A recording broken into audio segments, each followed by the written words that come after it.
Hi guys, তোমরা কেমন আছো? আশা করি সবাই ভালো আছো আর সুস্থ আছো।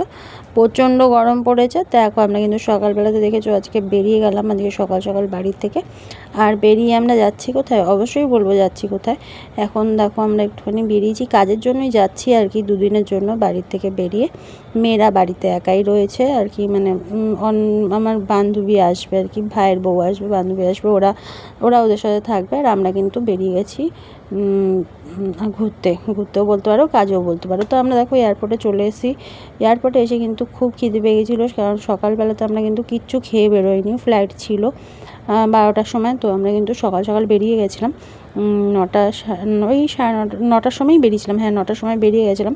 তো কিছু খাওয়া হয়নি গোছাতে গোছাতে। তা এখানে দেখো রাইস বল নিয়ে নিয়েছিলাম আমরা KFC থেকে, রাইস বল নিয়ে নিয়েছিলাম। আর এখানে দেখো আমরা নিয়েছিলাম কিন্তু চিকেন পপকর্ন দুটো নিয়েছিলাম। এটা কিন্তু ফ্লাইটে বসে খেতে খেতে যাবো, কারণ ওগুলো গিয়ে খুব খিদে পেয়ে মানে খিদে তো পেয়েই গেছে, এখন রাইস বলটা খাবো। আর এটা নিয়ে যাবো টাইম পাস করার জন্য ফ্লাইটে বসে, কিন্তু অনেকটা টাইম, 2.5 ঘন্টা টাইম লাগবে, তাই আমরা বসে বসে ওটা নিয়েই টাইম পাস করবো। যাই হোক, এই দেখো আমরা KFCতে বসেছিলাম এখানে।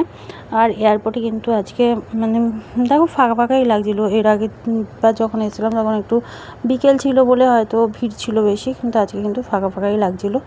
আর আমরা কিন্তু দুজন দেখো চলে যাচ্ছি, দেখতে পাচ্ছ, ওই দেখো ও কিন্তু আগে চলে যাচ্ছে, যেহেতু এখন গেটে চলে যাচ্ছি আমরা। দেখো ফ্লাইট আমাদের চলে এসছে, আর আমরা কিন্তু এখন ভেতরে যাচ্ছি, ফ্লাইটের ভেতরে আর কি। আর আজকের ওয়েদারটা এত মানে ভালো ছিল, কি বলবো, ওয়েদারটা প্রচণ্ড ভালো ছিল। দেখো বৃষ্টি হচ্ছে বাইরে, দেখতে পাচ্ছ বাইরে বৃষ্টি হচ্ছে, যে এই দেখো বাইরে প্রচণ্ড বৃষ্টি হচ্ছে। আর আমরা কিন্তু এখন এয়ারপোর্টে ঢুকছি, মানে এয়ারপোর্টে ঢুকে যাওয়ার পরে বৃষ্টিটা হয়েছে। আর আমরা কিন্তু এখন ফ্লাইটে ঢুকবো। আমাদের ফ্লাইট চলে এসছে, এই যে ইন্ডিগোতে করে যাব আমরা। আর ইন্ডিগো প্রায় চলে এসছে। আমাদের কিন্তু সব লাগেজ আজকে কিন্তু আমরা দিইনি, কারণ লাগেজ আমরা একবারে নিয়েই যাব সঙ্গে করে। লাগেজের জন্য অনেকক্ষণ দাঁড়িয়ে থাকতে হয়, নামার পরে কখন লাগেজ আসবে তারপরে আমাদের যেতে হয়, তাই কিন্তু আজকে আমরা লাগেজ দিইনি। আমরা কিন্তু একদম লাগেজ নিয়েই উঠে গেছি, কারণ সবাই কিন্তু বেশি বড় ব্যাগ কেউ নিইনি, কারণ 2 দিনের জন্য যাব, তাই 2 দিনের জন্য 2-4টেই জামা কাপড় নিয়ে গেছি, যেটুখানি দরকার সেটুখানি। তাই আমরা কিন্তু ওটা জমা দিইনি, নিয়ে নিয়েছিলাম। আর দেখো এখন কিন্তু ফ্লাইট ছেড়ে দিয়েছে, বাইরে বৃষ্টি হচ্ছিলো, আজ কিন্তু ওয়েদারটা খারাপ আছে, তাই কিন্তু একটু লেট ছিল ফ্লাইটটা। মানে উঠে গেছিলাম, উঠে গিয়েও আমরা বসেছিলাম, কারণ একটু মানে টাইম লাগছিলো। আর এখন ফ্লাইটটা ছেড়ে দিয়েছে, আর আমরা কিন্তু এখন চললাম ঘুরতে, তোমাদেরকে ছেড়ে রেখে দিয়ে চলে গেলাম ঘুরতে। তো যাই হোক, আমরা যখন যাচ্ছি কোথায় বলো তো, আমরা যাচ্ছি গোয়াতে একটু দরকারে যাচ্ছি আর কি, মানে কাজ আছে ওখানে যাচ্ছি, তার সঙ্গে করে একটু ঘুরেও নেব। আচ্ছা দেখছো রোদের তাপ, এখন প্রচুর রোদ হয়ে গেছে, আর গরমও প্রচুর পড়ে গেছে, যার জন্য করে কিন্তু আমাদের ঘুরতে যাওয়াটাও খুব মুশকিলের ব্যাপার হবে। যদি সময় পাই অবশ্যই ঘুরতে যাব, আর তোমাদের সাথে সেটাও আমরা শেয়ার করব। দেখো নিচ থেকে একদম উঁচুতে, যখন অল্প উঁচুতে উঠেছি তখনই কীরকম লাগছে, যা একদম বাড়িঘরগুলো ছোটো ছোটো লাগছে, বেশ ভালো লাগছিলো দেখতে, তাই ভিডিও করছিলাম এটা। এরপরে ল্যান্ড হওয়ার সময় তো অবশ্যই দেখাবো তোমাদেরকে।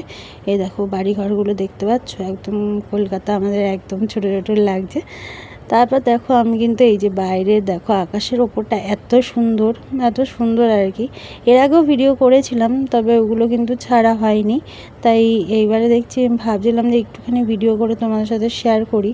তোমরা অবশ্যই দেখেছো, কিন্তু আমার খুব ভালো লাগছিলো, তাই ভাবছিলাম তোমাদের সাথেও শেয়ার করি আমার ভালো লাগাটুকুনি। আমার যেটা ভালো লাগে সেটা তোমাদের ভালো লাগে কিনা সেটা তো আমি জানি না, তাই আমার ভালো লাগাটুকুনিও তোমাদের সাথে শেয়ার করলাম। আমার খুব ভালো লাগছিলো দেখতে, তাই। আর দেখো এবার কিন্তু আমাদের চলে এসেছি, প্রায় সামনাসামনি চলে এসেছি, অনেকক্ষণ বসেছিলাম আর টাইম পাস হচ্ছিলো না, আমি তো একটু ঘুমিয়েও গেছিলাম ফ্লাইটে। আর তারপরে কিন্তু ভাবলাম যে একটু বসে বসে, আমি তো খাবার নিয়ে এসেছি, হ্যাঁ খাবারটা খাই, তাহলে টাইম পাস হয়ে যাবে। খাবারটাও খাচ্ছিলাম। আর আজকে না অনেক ভিড় ছিল ফ্লাইটে, মানে সব বাইরের কান্ট্রির লোকেরা আমাদের কলকাতায় মনে চলে এসেছিলো, তারা সবাই যাচ্ছিলো। এই দেখো সব অ্যাংলো দেখতে পাচ্ছ, মানে সব এরা যাচ্ছিলো। আর আমরা কিন্তু চলে এসেছি কিন্তু আমরা গোয়াতে। আর এখান থেকে দেখো এখানে বাস দিয়ে দিয়েছিলো, কারণ অনেকটা দূর থেকে আমরা বাসে করে গেলাম। আর এয়ারপোর্ট থেকে বেরিয়ে আমরা কিন্তু এখন চলে যাচ্ছি হোটেলের রওনায়। আর হোটেলে যাওয়ার পর তোমাদের সাথে শেয়ার করব কোথায় গেছি, কীরকম হোটেল, কি খাচ্ছি, কি করছি। তো চলো দেখা হবে নেক্সট ভিডিওতে। Tata, bye bye.